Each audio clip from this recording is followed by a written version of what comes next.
Good morning, my Real News Midday TV family. Thank you so much for tuning in this morning, and I'm wishing for everyone a wonderful and a productive day. And in the news this morning, woman killed by vehicle while crossing road in St. Thomas.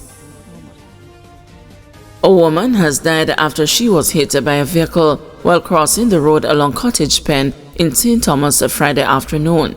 The police have not yet released her name, as some family members have not yet been notified of her death.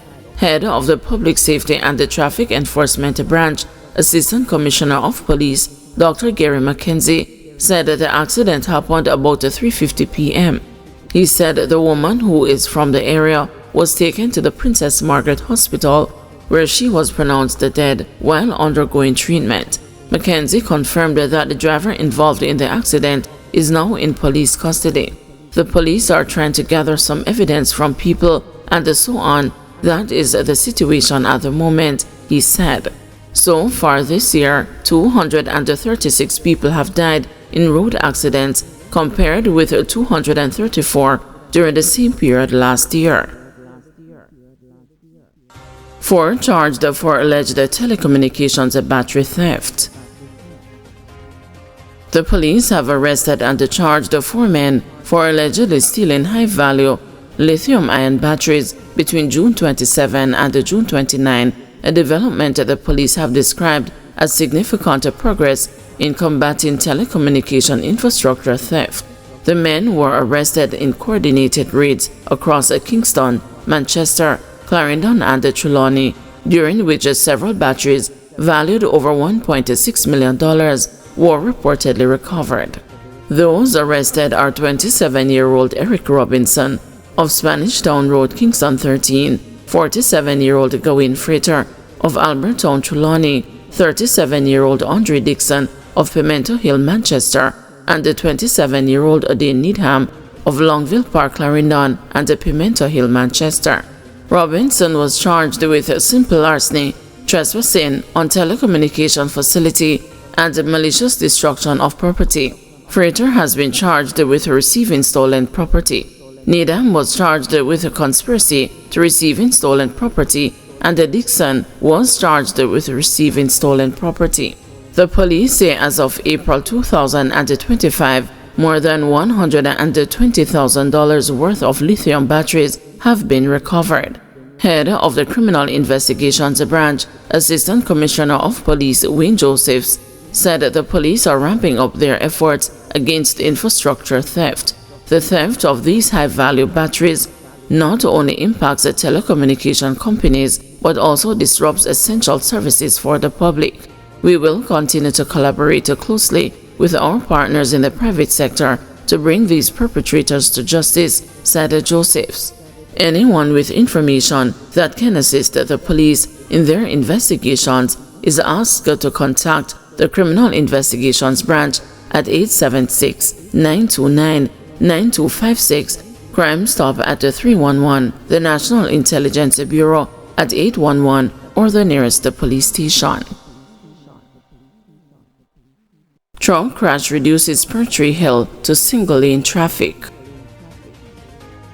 The driver of a truck narrowly escaped serious injuries after the heavy-duty unit he was operating overturned on Spur Tree Hill in Manchester on Friday.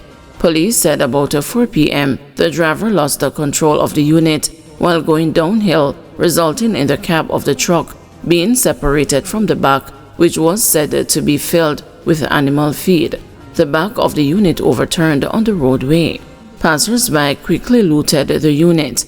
The road was reduced to single-lane traffic with access to the eastbound lane going uphill. The accident-prone Spur Tree Main Road links Mandeville and its environs to St. Elizabeth and points west. Heavily laden, slow-moving trucks often hinder traffic on the steep, difficult hill, and there have been a number of fatal crashes involving trucks over the years. Man hospitalized following Machete attack to 2 artists charged. A Thursday morning in Greenville, Mandeville, turned violent when police say a tattoo artist attacked a man with a machete, leaving him hospitalized. The accused, 30-year-old Brandon Grant otherwise called the Dangles, a tattoo artist and a painter of Greenville, has been charged with wounding with intent following the August 7 incident. According to the Mandeville police, around 7 a.m., Grant allegedly attacked a man with a machete, inflicting wounds to his head, neck, and arm. The injured man managed to escape and was assisted to hospital, where he was admitted in serious but stable condition. A police report was later made, and Grant was arrested and charged. He is scheduled to appear before the Manchester Parish Court on Wednesday, August 13. Campaign vehicle of PNP's Alan Todd released. A campaign vehicle emblazoned with the image and the name of People's National Party standard bearer for the St. James's Central Constituency, Senator Janice Allen, was towed on Thursday. It was subsequently released, according to the aspirant member of parliament. It was parked in a no parking zone. She explained about the situation. The vehicle had been taken to a point operated by the local municipal corporation before arrangements were made for its release. Despite its temporary impoundment, it was said that it wasn't a major inconvenience for the work of the team. Conviction of alleged Rat-a-Bat gang member hailed for ratcheting down gun running in St. Catherine.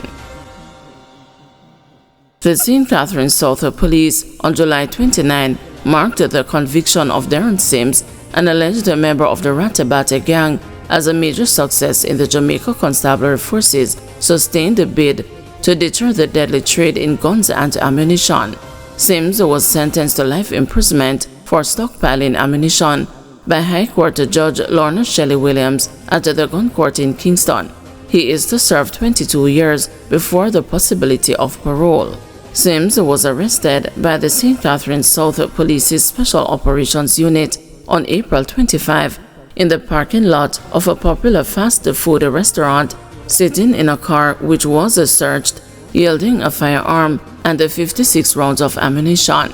He was sentenced under the Firearms Prohibition Restriction and Regulation Act 2022, which came into effect November 1, 2022, introducing harsher penalties for offenses connected to illicit trade, manufacture, stockpiling, possession and use of illegal guns.